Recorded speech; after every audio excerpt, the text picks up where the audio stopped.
于李嘉诚卖美国人港口这事儿啊，这段时间大家讨论的特别多，我也看了各种说法，但我跟大家讲，都没说到点儿上。今天我说2个点，第一，单纯从商业的角度来说啊，李嘉诚为什么突然打包卖那么多港口？原因就很简单，他不看好未来几年的航运周期了。川普上台大搞关税战，全球航运需求下滑，李嘉诚看到了这个信号，决定及时套现。从这一点上，你可以不喜欢他的人品，但你要相信他的眼光向来很准。好，那第2个问题，卖没问题，但是卖给谁，问题就大了。都知道巴拿马运河重要啊，好多人张口闭口李嘉诚不爱国，没底线啊，不理解，那李家明明都那么有钱了，为什么不给自己国家做贡献？其实我跟你讲啊，一点儿都不难理解，是大家对这个人的期待，就不应该。李嘉诚是怎么发家的？我带大家回忆回忆。最早在1979年，他在汇丰银行的帮助下，低价收购了英资企业和记黄埔。这可是香港4大英资洋行之一啊，业务涵盖了贸易、港口、地产。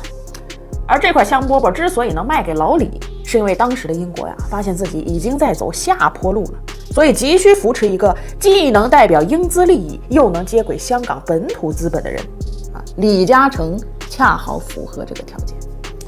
而正是通过这笔交易，李嘉诚成为了首位掌控英资财团的华人，还迅速掌握了香港的港口、能源、零售这些核心资产，成功从一个卖地商人蜕变成了香港首富。所以可以说，李嘉诚的发家，他本身成长于英国的殖民统治之下，同时也离不开英国资本的推动。那接下来他在内地的所作所为，几乎就可以坐实啊，这个人的屁股啊就是歪的。在90年代，李嘉诚在国内拿下了那么多核心商圈的土地啊，各地政府都希望他能带动当地的经济发展，但是他都带来了什么？1993年，李嘉诚在北京顺义买地啊，25年之后才开发完成。当时房价已经从2000涨到4万了，翻了20倍，他啥也没干，就赚差价。2006年，上海普陀啊，把最精华的4块地啊，以22亿的地板价交给了李嘉诚，平均楼板价才3000多啊。当年那里可是按照上海城市副中心规划的啊，普陀人民都期待着这里再造一个徐家汇。但是若干年以后呢，这块地就一直晾着，迟迟不开发。当初说的什么商场、什么上海第一高楼，屁都没有。同样的套路，当年他在全国买下了差不多30个项目啊，大部分项目都开发了超过10年，等地价暴涨之后再转手卖掉。而留给当地的呢，10年前什么样，10年后还是那样，浪费了大好时光啊。那这些伤害民生赚来的钱，最后去了哪里？答案是英国。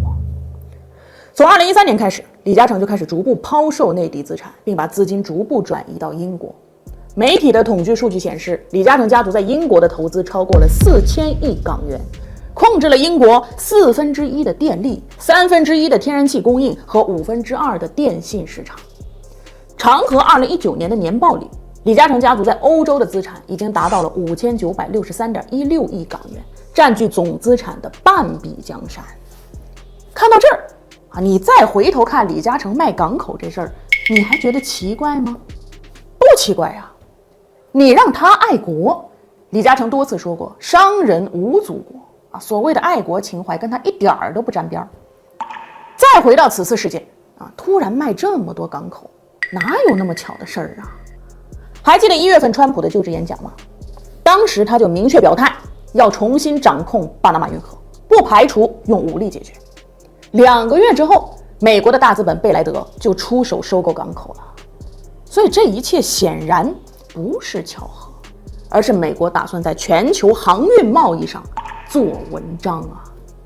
其实还是那老一套的配方啊，要么通过政策制裁，要么通过法律找茬，要么就是各种的施压手段，营造出一种自愿交易的假象，本质上还是他霸权主义的根改不了。最后我只想说啊，李嘉诚这一代港商的成功，算是吃尽了中国的时代红利，抓住了历史的大机遇啊。这生意做得再大，人总要懂收敛，同时对时代保持敬畏。那句话说得多好呀，没有祖国的商人，只会沦为没有父母、被人欺凌的孩子。散会。